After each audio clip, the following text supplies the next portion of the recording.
Hello everyone, আসসালামু আলাইকুম। কেমন আছেন সবাই? কিছুদিন আগে গিয়েছিলাম একটা প্রমোশনাল ভিডিওর শ্যুট নিতে। ভাইরে, ভিডিও মেক করা বা ছবি তোলা এতটাও ইজি না যতটা ইজি আপনারা মনে করেন। বাহিরে গিয়ে যদি ভিডিও মেক করতে হয় তাহলে দেখা যায় অনেক ধরনের ঝামেলা হয়, লাইক অনেকটা সময় লেগে যায়। একটা টেক এমনও আছে যে 10 থেকে 15 বার নিতে হচ্ছে। যাই হোক, ভিডিও শ্যুট করার পরে আমি চলে গেলাম খাওয়া দাওয়া করার জন্য।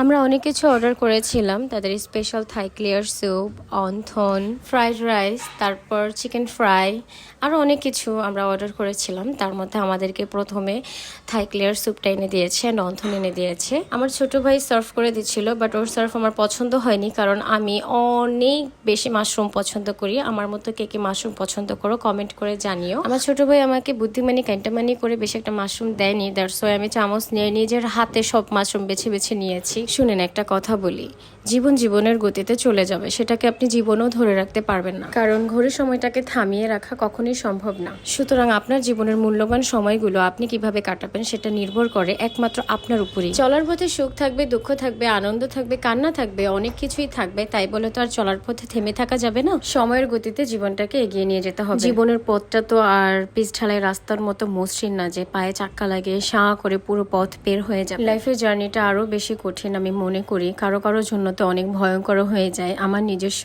আমার পার্সোনাল লাইফের কিছু এক্সপিরিয়েন্স থেকে মন থেকে বললাম কথাগুলো। ভাইবেন না যে আপনাদেরকে অ্যাডভাইস দিচ্ছি, জাস্ট মনে আসলো তাই বললাম। আপাতত এতটুকুই। আল্লাহ হাফিজ।